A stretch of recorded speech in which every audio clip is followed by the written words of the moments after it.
Selamat pagi seluruh jemaat SLCC yang dikasihi Tuhan. Kita berjumpa kembali dalam ibadah hari Minggu tanggal 2 Mei 2021. Kita minta pimpinan Tuhan sebelum kita mendengarkan firman Tuhan bersama-sama. Mari kita berdoa. Bapa yang Maha Kuasa, di dalam nama Tuhan Yesus Kristus, kami mengucap syukur kalau kami memasuki bulan Mei di tahun 2021 ini. Tanpa terasa sebentar lagi kami ada di pertengahan tahun 2021. Terima kasih untuk pemeliharaan Tuhan dan pimpinan Tuhan. Dan kami berdoa kepada Tuhan pada pagi hari ini, biarlah kami makin bertumbuh di dalam Tuhan. Pimpin kami, berikan pewahyuan baru, rema kepada setiap kami yang mendengarkan firman-Mu ini di mana saja. Kami tahu firman-Mu adalah relevan, firman-Mu adalah ya dan amin. Firman-Mu adalah kontekstual dengan kebutuhan zaman, setiap zaman dan sepanjang zaman. Berkati seluruh jemaat-Mu yang mendengar firman pada pagi hari ini dimanapun mereka berada, di segala tempat, di segala waktu. Di dalam nama Tuhan Yesus Kristus kami sudah berdoa, haleluya, amin. Saudara-saudara yang dikasihi Tuhan, di dalam bulan Mei ini Gereja SLCC mengambil tema Resilience in Worship. Tema sepanjang tahun 2021 adalah resilience dan khusus bulan Mei adalah resilience in worship, di dalam penyembahan, ketekunan di dalam menyembah, ketekunan dalam beribadah. Dan saudara-saudara, tema yang saya ambil dalam hari Minggu ini adalah worship dan kehidupan sehari-hari. Seringkali kita memperkaitkan worship atau penyembahan itu hanya pada waktu ibadah minggu seperti hari ini, di gereja misalnya, atau ibadah minggu dimanapun kita lakukan secara online. Padahal worship atau ibadah atau penyembahan itu bisa dilakukan setiap hari. Nah, hari ini kita sama-sama belajar bahwa worship itu bukan dikotomi antara dunia rohani dengan kehidupan sehari-hari. Maka tema hari ini adalah worship dan kehidupan sehari-hari. Nah, saudara-saudara, saya akan memulai apa yang ditulis di dalam Alkitab, di dalam kitab Keluaran, yaitu mengenai 10 perintah Allah. Di dalam 10 perintah Allah, di Keluaran pasal 20 ayat 1 sampai 17, ada 10 perintah Allah yang sifatnya adalah timeless, tidak lekang oleh waktu. Apakah diberikan pada waktu di Gunung Sinai, atau apakah pada hari ini tahun 2021 tanggal 2 Mei, tetap sama perintahnya, tetap relevan. Apa yang dulu dibilang tidak boleh, hari ini tidak dibilang juga tidak boleh. Nah, 10 perintah Allah ini begitu sakralnya, begitu pentingnya. Dimasukkan ke dalam tabernakel dan dibawa oleh Musa melewati padang gurun dan masuk tanah perjanjian. Diteruskan generasi demi generasi. Itu adalah tabernakel Musa. Pada waktu zaman Daud masuk menjadi kemah Daud. Daud membawa kehadiran Tuhan dalam wujud kemah Daud ini. Kemah yang isinya adalah 10 perintah Allah. Kemudian Raja Salomo membangun bait suci yang sangat terkenal dan memasukkan 10 perintah Allah ini, 2 loh batu ini. Nah, saudara-saudara, di dalam 10 perintah Allah ini terdiri dari 2 bagian. Bagian yang sebelah kiri, perintah nomor 1 sampai nomor 4, itu bicara tentang hubungan kita dengan Tuhan. Dan itu sentralistik, God center, pusatnya adalah kepada Tuhan, kita kepada Tuhan. Vertikal, yaitu worship, penyembahan. Jangan ada padamu Allah lain di hadapanku. Itu adalah penyembahan kepada Tuhan. Jangan membuat bagimu patung yang menyerupai apapun. Itu juga penyembahan kepada Tuhan, worship kepada Tuhan. Jangan menyebut nama Tuhan Allahmu dengan sembarangan, dengan tidak hormat. Itu juga worship, memuliakan Tuhan. Ingatlah dan kuduskanlah hari Sabat, hari Minggu, hari ibadah. Itu juga worship, menyembah Tuhan. Jadi sebagian semua ini adalah hubungan vertikal kita dengan Tuhan. Lalu yang di sebelah kanan adalah hubungan kita dengan sesama manusia, horizontal. Hormatilah ayahmu dan ibumu, jangan membunuh, jangan berzina, jangan mencuri, jangan mengucap saksi dusta tentang sesamamu, jangan fitnah, jangan bohong, jangan mengingini barang sesamamu manusia. Nah, 10 perintah Allah ini sampai hari ini timeless, masih tetap berlaku, masih berlaku universal sampai hari ini. Nah, begitu pentingnya worship sehingga ini menjadi 4 perintah pertama. Dan bolak-balik bangsa-bangsa, kerajaan demi kerajaan Israel hancur ketika mereka tidak menyembah Allah, tidak melakukan worship kepada Allah. Betapa pentingnya penyembahan, betapa pentingnya worship hanya kepada Allah yang benar, yaitu Yahweh, yaitu Allah Bapa, Allah Putra, dan Allah Roh Kudus, Allahnya Abraham, Ishak, dan Yakub. Nah, saudara-saudara, apa yang ditulis di dalam kitab Keluaran kepada bangsa Israel ini berlaku sampai hari ini kepada kita juga. Jadi worship, menyembah Tuhan itu merupakan suatu keniscayaan, sesuatu esensi daripada iman Kristen. Nah, di dalam perjanjian baru kita melihat bahwa pada waktu Yesus dicobai di padang gurun ketika dia berpuasa selama 40 hari dan 40 malam, tidak makan dan tidak minum. Pada hari ke-40 Yesus dicobai oleh iblis dengan 3 pencobaan. Dan saudara masih ingat pencobaan yang ketiga adalah pencobaan yang paling berat. Iblis membawanya pula ke atas gunung yang sangat tinggi, Matius 4 ayat 8-11. Lalu memperlihatkan kepada Yesus semua kerajaan dunia dengan kemegahannya, dengan kenikmatannya, dengan kemewahannya, dengan kekuasaannya, dengan kebesarannya, dengan kekayaannya, dengan segala hal yang indahnya, dengan segala hal yang bagusnya diperlihatkan kepada Yesus. Lalu iblis berkata kepada Tuhan Yesus, "Semuanya itu akan kuberikan kepadamu jika engkau sujud menyembah aku." Berarti iblis atau setan juga ingin disembah. Iblis atau setan ingin juga mendapatkan worship dari Yesus. Kalau dari Yesus aja dia ingin mendapatkan worship, apalagi dari manusia. Bagaimana respon Yesus di tengah-tengah puasa dia 40 hari 40 malam tidak makan dan tidak minum, dengan kondisi fisik yang sangat-sangat capek. Responnya adalah begini di ayat 10. Maka berkatalah Yesus kepadanya, "Enyalah iblis, sebab ada tertulis, engkau harus menyembah Tuhan Allahmu dan hanya kepada Dia sajalah engkau berbakti." Tuhan Yesus mengusir iblis, bahkan menyuruh semuanya termasuk iblis harus menyembah kepada Allah. Jadi tension atau tegangan atau pertentangan siapa menyembah siapa ini belum selesai sampai hari ini. Itu sebabnya kita anak-anak Tuhan harus mengambil posisi untuk selalu menyembah kepada Tuhan. Meskipun kadang-kadang harus memikul salib. Meskipun harus memikul salib, kita harus menyembah Tuhan. Meskipun kita tidak melihat kemegahan dunia, tidak melihat kenikmatan dunia, meskipun kita harus memikul salib, kita tetap harus menyembah kepada Tuhan. Karena itulah yang Tuhan Yesus perintahkan. Begitu pentingnya worship. Jadi kita sama-sama mau selidikin di Alkitab, kata worship, penyembahan itu muncul pertama kali kapan? Nah, kalau saudara buka Alkitab saudara, maka di Alkitab kata worship, penyembahan itu muncul pertama kali adalah di dalam kitab Kejadian 22 ayat 5. Di dalam kitab Kejadian 22 ayat 5, kata Abraham kepada kedua bujangnya itu, "Tinggallah kamu di sini dengan keledai ini. Aku beserta anak ini akan pergi ke sana dan kami akan sembahyang. Sesudah itu kami kembali kepadamu."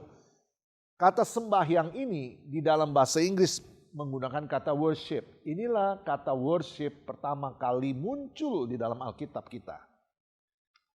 Jadi kata worship itu sendiri artinya dalam bahasa Indonesia sembahyang atau beribadah atau menyembah. Sembahyang itu berasal dari kata sembah dan hyang, sembahyang, menyembah yang maha besar, yang maha kuasa dan seterusnya. Saudara-saudara, konteks daripada ayat ini adalah worship, sembahyang. Kapan ini sembahyangnya? Pada waktu Abraham mau menyembelih Ishak, anak tunggal dia, anak kandung dia dengan Sarah, yang dia peroleh pada waktu umur dia 100 tahun. Saudara bisa bayangkan bahwa Abraham begitu lama menunggu anak. Pada waktu umur 75 dia mendapatkan janji Tuhan untuk mendapatkan anak dari Sarah. Pada waktu Abraham berumur 100 lah baru janji Tuhan tergenapi ketika Sarah melahirkan Ishak.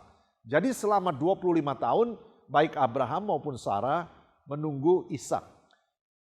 Abraham punya banyak ternak, Abraham punya banyak keledai, Abraham punya banyak unta, Abraham punya banyak lembu, sapi, domba, kambing. Dia punya ribuan ternak. Dia punya kekayaan yang sangat banyak. Dia punya karyawan yang sangat banyak.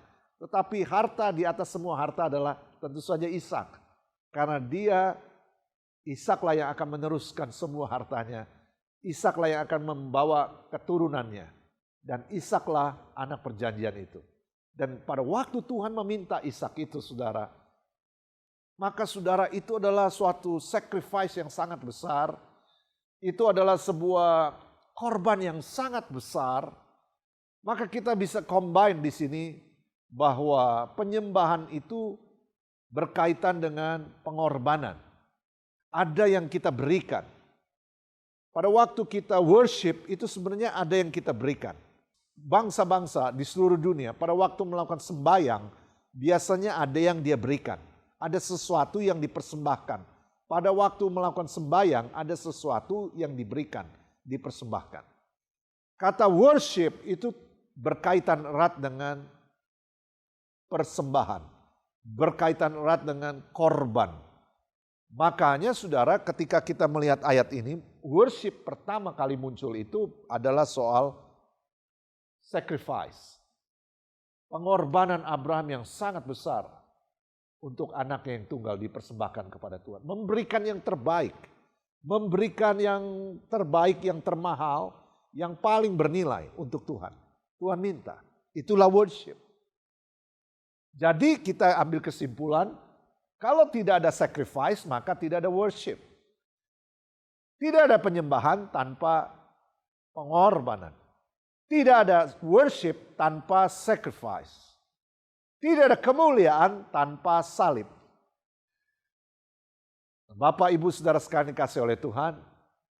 Jadi worship itu bukan cuma nyanyi, bukan cuma bermazmur saja. Itu termasuk bagian. Tetapi lebih esensi adalah pengorbanan. Ada sesuatu yang kita berikan. No sacrifice, no worship. Tidak ada korban, maka tidak ada penyembahan. Nah, bagaimana dalam kehidupan kita sehari-hari? Apa yang mesti kita lakukan? Dalam kehidupan sehari-hari, bagaimana kita melakukan worship dalam kehidupan sehari-hari? Apa yang kita bisa berikan kepada Tuhan? Itu menjadi pertanyaan. Kita selalu mengaitkan kalau worship itu cuma di gereja atau berkaitan dengan hal-hal yang sifatnya quote and quote rohani. Kalau tidak worship itu hal-hal yang berkaitan kegiatan-kegiatan spiritual atau kegiatan rohani. Nah, hari ini kita akan belajar bahwa worship itu adalah semua yang bisa kita lakukan dalam kehidupan sehari-hari asal memuliakan Tuhan. Mari kita lihat ayatnya. Di dalam 1 Korintus 10 ayat 31, Rasul Paulus berkata, "Aku menjawab, jika engkau makan atau jika engkau minum, atau jika engkau melakukan sesuatu yang lain, apakah Anda mengasuh anak, apakah Anda bekerja di kantor, termasuk sesuatu yang lain kan? Apakah Anda berbisnis, termasuk sesuatu yang lain kan? Apakah Anda berolahraga, apakah Anda bergaul, apakah Anda berkomunitas, apakah Anda mengajar? Jika engkau melakukan segala sesuatu, jika engkau melakukan sesuatu yang lain, lakukanlah semuanya itu untuk kemuliaan Allah." Lakukan semua yang kita lakukan untuk kemuliaan Allah. Nah, saudara-saudara, saat kita menggunakan karunia atau gift atau talenta atau yang kita miliki, yang Tuhan berikan kepada kita, saat kita gunakan itu untuk mengharumkan namanya, itu adalah penyembahan. Itu termasuk penyembahan. Apa yang membuat Tuhan tersenyum? Sekali lagi beberapa orang berpikir Tuhan tersenyum pada waktu kita berdoa. Tentu Tuhan tersenyum waktu kita berdoa. Tetapi ini bukan cuma berdoa. Beberapa orang berpikir Tuhan tersenyum waktu kita menyanyi. Tentu Tuhan senang kita menyanyi. Tetapi bukan cuma menyanyi lagu rohani. Beberapa berpikir bahwa Tuhan senang ketika kita pergi ke gereja. Betul sekali. Memang ada firman Tuhan yang mengajarkan kita untuk selalu pergi ke gereja. Jangan menjauhkan diri dari pertemuan ibadah. Ya, nanti setelah pandemik ini selesai, gereja terbuka, maka saudara wajib datang ke gereja. Betul sekali, tetapi bukan cuma pergi ke gereja yang menyenangkan hati Tuhan. Sebenarnya Tuhan itu senang, Tuhan itu tersenyum ketika kita melakukan semua gift atau pemberian yang Tuhan sudah berikan kepada kita, talenta yang Tuhan sudah berikan kepada kita. Pada waktu kita melakukannya, maka Tuhan senang, Tuhan tersenyum. Nah saudara, ada seorang yang bernama Eric Liddell. Eric Liddell adalah seorang pelari dari Inggris. Dia mewakili Britania Raya di dalam Olimpiade 1924. Di dalam Olimpiade 1924 itu dia mewakili Inggris untuk lomba sprint, lari 100 meter dan lari 200 meter. Tetapi perlombaan 100 meter itu dilakukan pada hari Minggu. Dan Eric Liddell mewakili negara Inggris. Ingat, peserta Olimpiade tidak bisa banyak-banyak wakilnya. Karena negara di seluruh dunia banyak, jadi harus ada perwakilannya. Maka dia menolak untuk lari karena lomba lari 100 meter itu diadakan pada hari Minggu. Dan tentu saja dia diserang habis-habisan. Eric Liddell dikatakan berpikiran sempit. Eric Liddell tidak nasionalis. Eric Liddell ekstrim begitu. Tapi itu prinsip yang Eric Liddell pegang bahwa hari Minggu adalah harinya Tuhan dan dia mau beribadah. Dia tidak mau melakukan aktivitas yang lain. Nah apa yang terjadi setelah itu, dia melewati kesempatan untuk memperoleh medali karena dia juga nggak ikut berlomba di lari 100 meter itu. Akhirnya pemerintah Inggris memberikan tawaran untuk dia lari 400 meter. Eric Liddell tidak pernah mengikuti perlombaan lari 400 meter. Tetapi dia menyanggupi lari 400 meter karena tidak diadakan pada hari Minggu. Dan apa yang terjadi? Di lari 400 meter itu dia akhirnya menjadi juara 1, bahkan memecahkan rekor dunia. Nah saudara, itu luar biasa peristiwa itu. Nah Eric Liddell, dia punya statement, God made me fast and when I run, I feel his pleasure.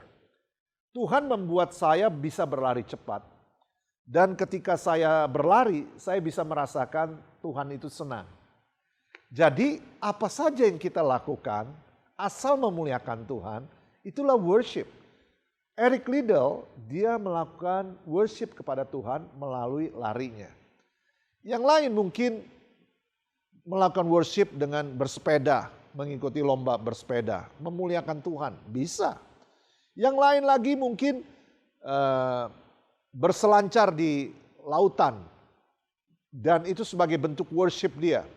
Karena Tuhan berkata, aku menciptakan gelombang-gelombang laut. Dan kau berselancar menikmati gelombang itu dan memuji aku. Dan aku dipermuliakan, aku senang melihatnya. Aku senang kamu main-main di gelombangnya aku yang aku ciptakan di lautan. Dan kamu begitu terampil. Dan kamu menyaksikan kebesaranku dan kamu menikmati. Dan aku juga menikmati. Itu worship. Worship itu banyak. Worship itu bisa diaplikasikan dalam kehidupan kita sehari-hari. Seorang ibu-ibu yang di rumah mengasuh anak-anaknya, pagi-pagi sudah bangun, menuju pasar, mempersiapkan makanan buat hidangan buat suaminya atau memasak makanan buat anaknya. Lalu jam sekian memperhatikan anak-anaknya harus sekolah online. Lalu mengajari anaknya, lalu menyiapkan makanannya. Itu worship kepada Tuhan. Karena engkau melakukannya bertanggung jawab dan engkau menjadi kesaksian bagi anak-anakmu. Apalagi pada waktu malam sebelum anak-anakmu tidur, kamu membacakan cerita tokoh-tokoh Alkitab. Tuhan senang karena firman-Nya dibaca oleh anak-anak. Dan ibu-ibu pada waktu engkau membaca cerita tokoh-tokoh Alkitab kepada anak-anakmu, cerita-cerita Alkitab kepada anak-anakmu, itu Tuhan senang. Apalagi pada waktu suami atau istri menumpangin tangan kepada anak-anakmu dan berdoa. Dari kecil anak-anak bisa merasakan Tuhannya. Dari kecil anak-anak bisa merasakan iman orang tuanya. Dan Tuhan senang, itu worship. Apa yang Anda lakukan sehari-hari itu penyembahan kepada Tuhan. Hal yang lain, mungkin ada suami atau istri yang bekerja, harus pergi pagi-pagi dan pulang sore-sore menjelang malam, tetapi bekerja dengan bertanggung jawab, mengumpulkan nafkah buat keluarganya, menghidupi keluarganya, malam-malam berkumpul, lalu memegang tangan bersama-sama berdoa. Anak-anak melihat papa mamanya bekerja keras, dan anak-anak bersyukur kepada Tuhan. Dan orang tua di meja makan berdoa bagi anak-anaknya. Malam-malam mendoakan anak-anaknya. Itu worship. Pada waktu suami menunjukkan kasihnya kepada istrinya. Istrinya menunjukkan submission kepada suaminya. Suami dan istri saling mengasihi. Itu worship. Anak-anak bisa melihat mereka ada di jalan yang benar. Orang tuaku saling mengasihi, saling menyayangi. Tuhan dipermuliakan. Tuhan dipermuliakan. Karena Tuhan yang menyatukan suami dan istri. Dan Tuhan senang kalau suami dan istri akur. That is worship. Segala sesuatu tindakan sehari-hari yang memuliakan Tuhan. Itu penyembahan. Kalau engkau karyawan, engkau seorang pekerja, engkau seorang manajer atau supervisor atau direktur di sebuah company, dan engkau bekerja dengan sungguh-sungguh, engkau punya nilai-nilai yang jujur, engkau punya nilai-nilai integritas yang baik, engkau menunjukkan nilai-nilai yang benar sesuai firman Tuhan, Tuhan senang anak-anaknya bekerja di marketplace. 80% nabi-nabi di perjanjian lama bekerja di marketplace. Gak ada yang bekerja di bait suci. Gak ada yang menjadi imam. 80% nabi-nabi semuanya bukan imam. Hanya 20% imam. 80% mereka bekerja. Nehemia bekerja di istana raja. Daniel bekerja di istana raja. Amos adalah petani. Abraham, Ishak dan Yakub adalah seorang peternak. Banyak sekali orang-orang yang bekerja di marketplace. Tuhan senang anak-anaknya berkarya maksimal di tempat kerjanya masing-masing. Menunjukkan semangatnya di tengah-tengah kesulitan pandemi ini. Menunjukkan semangatnya, membangun semangat orang-orang yang patah semangat. Tuhan senang. Juga menunjukkan kebersamaan, kerasaibaan kepada rekan-rekannya yang kekurangan, menunjukkan kepada karyawan teman-teman yang lain yang mengalami kesusahan, lalu menolong mereka. Wah, Anda tidak perlu berdoa seperti di dalam gereja, tapi Anda ketika menunjukkan kasih kepada sesama seperti itu, menolong orang yang lebih miskin, menolong orang yang lebih lemah, Tuhan senang. Kenapa? Karena imanmu memancar dari perbuatanmu. Imanmu terlihat dari perbuatanmu. Yesus tergambarkan dari semua tingkah lakumu. Ketika Anda bekerja di pemerintahan, Anda berlaku jujur, integritas tinggi, values Anda tinggi karena values Anda didasarkan pada firman Tuhan. Bahwa Anda tidak bisa dibeli dengan kekuasaan, bahwa Anda tidak bisa dibeli oleh uang. Anda membela rakyat, sungguh-sungguh berjuang buat negara Republik Indonesia, apapun yang terbaik buat negeri ini kau lakukan. Itu adalah penyembahan. Anda akan dikenal oleh orang-orang sekeliling Anda bahwa karena imanmu kamu berteguh, gak bisa goyang di suap kanan dan kiri. That is worship. Anda seorang majikan atau Anda seorang business owner, Anda menunjukkan kasihmu kepada karyawan-karyawanmu. Anda menunjukkan kepemimpinanmu yang baik. Anda menunjukkan emosimu yang kudus, yang gak marah-marah dan mencaci maki dan menjatuhkan. Anda membawa kebaikan. Itu juga penyembahan. Tuhan senang. Aku mempercayakan kamu dengan skill kepemimpinan. Aku mempercayakan kamu sebuah usaha. Aku mempercayakan kamu sebuah pekerjaan. Kamu bisa kerjakan dengan baik. Very good son. Very good my daughters. Very good my sons. Semua sons and daughters, anak-anaknya Tuhan semuanya. Ketika kita melakukan apapun yang kita bisa lakukan yang terbaik, maka Tuhan senang. Tuhan senang. Jadi worship adalah segala tindakan yang kelihatannya biasa dalam kehidupan sehari-hari. yang memuliakan Tuhan yang luar biasa. So, worship dan kehidupan sehari-hari itu related, saling berkaitan. Kita bisa melakukan worship kita. Pada waktu kita bertemu dengan orang dan orang itu curhat sama kita, lalu kita mendengarkan, lalu dia bertanya solusi, kita memberi nasihat. Itu juga suatu worship, penyembahan. Ketika kita membawa keharuman kepada Tuhan. Ketika kita menggambarkan Tuhan di dalam hidup kita melalui apapun yang kita lakukan.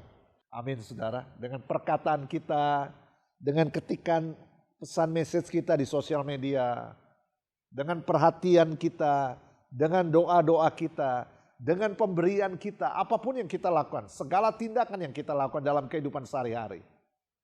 Yang kelihatannya biasa-biasa, tetapi memuliakan Tuhan yang luar biasa. Nah, selain itu tentu saja ada orang-orang yang diberi karunia khusus untuk melayani.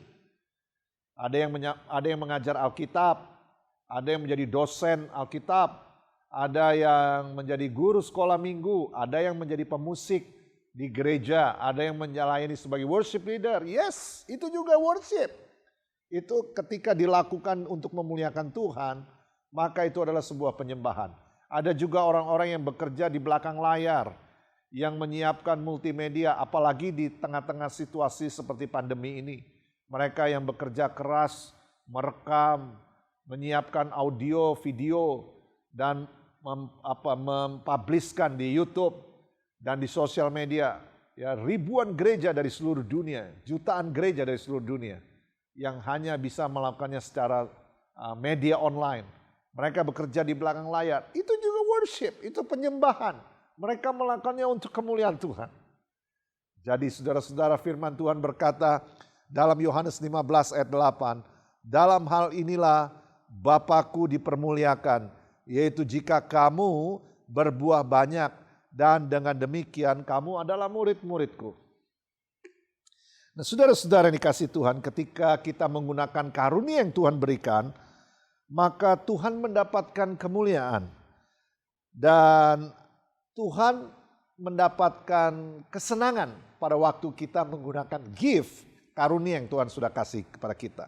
Tentu kita nggak bisa memuliakan Tuhan dengan gift yang kita nggak punya. Kita bisa memuliakan Tuhan dengan gift yang kita punya. Janda di Sarfat bisa memuliakan Tuhan dengan apa yang ada meskipun segenggam tepung. Ya, yang kalau dikasih dia mati katanya begitu, tapi nggak habis-habis minyak dan tepungnya. Kita hanya bisa memuliakan Tuhan dengan apa yang ada pada kita yang tentu datangnya dari Tuhan. Tetapi seringkali kita tidak memuliakan Tuhan dengan apa yang ada pada kita. Padahal Tuhan memberikan kepada kita supaya kita pakai gift itu untuk memuliakan Tuhan. Seorang ibu yang senang bikin kue, giftnya bikin kue. Oke.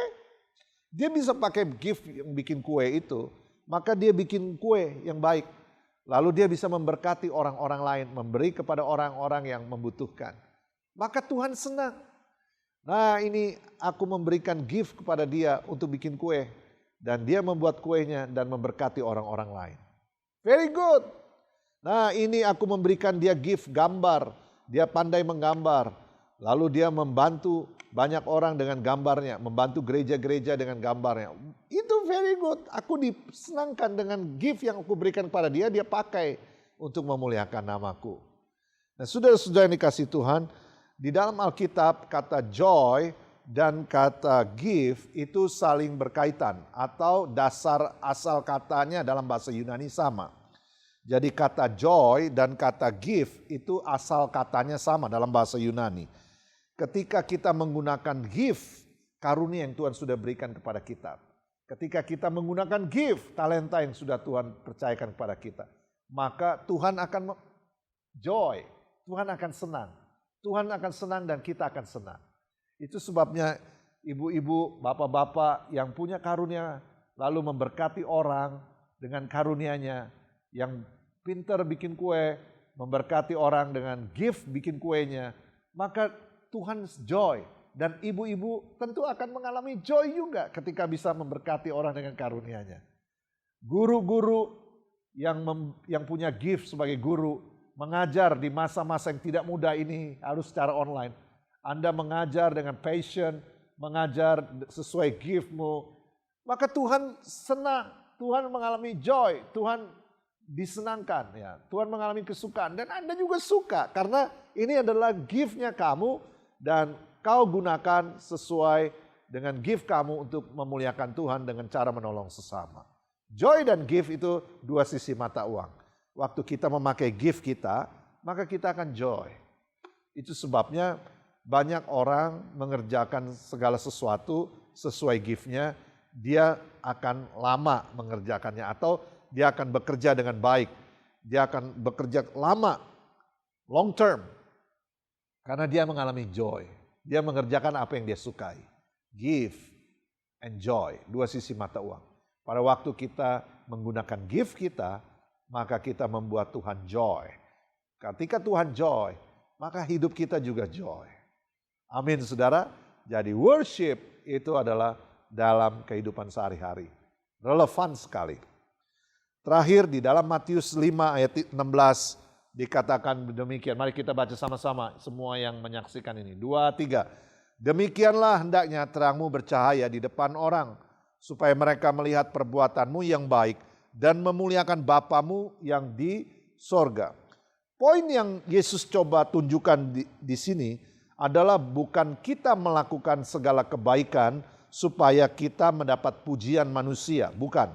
Poin yang Yesus tunjukkan di sini adalah semua pujian manusia akibat kita melakukan kebaikan diarahkan atau ditujukan kepada Tuhan, buat God's pleasure, buat His pleasure, buat kesenangannya Tuhan. Jadi apapun yang kita lakukan biarlah itu menyenangkan Tuhan, memuliakan Tuhan. Bagaimana caranya? Worship adalah segala tindakan yang kelihatannya biasa-biasa dalam kehidupan kita sehari-hari, tetapi memuliakan Tuhan. So, ibu-ibu, lakukanlah bagianmu terus saja. Cuman sekarang agak style sedikit mindsetnya. Kalau aku melakukan ini, mengasuh anak-anakku yang masih bayi, yang masih balita, memang repot, tetapi aku melakukannya untuk memuliakan Tuhan. Aku bertanggung jawab, maka Tuhan senang. Aku mendoakan mereka, aku membacakan mereka firman Tuhan. Aku menyetel musik rohani, aku menyanyikan lagu rohani buat mereka. Tuhan senang. Anda yang karyawan bekerja di marketplace, Anda yang business owner, Anda yang menjadi guru, Anda yang menjadi dosen, Anda yang bekerja di pemerintahan, apapun juga profesi Anda sebagai dokter, apalagi di saat-saat ini ketika Anda bertanggung jawab, sungguh-sungguh mengobati pasien, Anda sedang melakukan worship kepada Tuhan. Anda para profesional di bidang masing-masing, Anda melakukannya buat pekerjaan Tuhan. Anda menolong sesama dan mempermuliakan Tuhan. Apapun segala tindakan kita dalam kehidupan sehari-hari yang kelihatannya rutin, yang kelihatannya biasa, tetapi memuliakan Tuhan yang luar biasa. That's it, worship. Mari kita berdoa. Bapa di dalam surga, kami bersyukur untuk firman-Mu. Hari ini kami tahu bahwa hidup kami ini sudah dipersembahkan, bahwa tubuh kami adalah persembahan yang hidup, yang dikuduskan dan ditujukan kepada Tuhan, menjadi living sacrifice, menjadi persembahan yang hidup, menjadi korban yang hidup. Sehingga apapun yang kami lakukan sehari-hari, apapun kegiatan yang kami lakukan sehari-hari, biarlah itu membawa keharuman buat Tuhan, biarlah bisa menggambarkan Tuhan dalam hidup kami, sehingga orang lain melihat bahwa Tuhan Yesus itu luar biasa. Melalui karakter kami, melalui ucapan bibir kami, melalui pekerjaan kami, melalui skill yang kami miliki, melalui talenta yang kami punyai, melalui kasih yang kami tunjukkan, melalui pemberian-pemberian yang kami berikan kepada orang-orang yang kekurangan. Terima kasih Tuhan Yesus. Kami bersyukur untuk firman-Mu ini. Dan biarlah semua orang melihat terang itu dan melihat bahwa Tuhan Yesuslah Sang terang sejati. Di dalam nama Tuhan Yesus Kristus kami berdoa. Haleluya. Amin. Bapak Ibu sekalian, mari kita siapkan diri kita untuk mendapatkan atau melakukan perjamuan kudus. Saudara, sebelum itu mari kita nyanyikan pujian ini bersama-sama.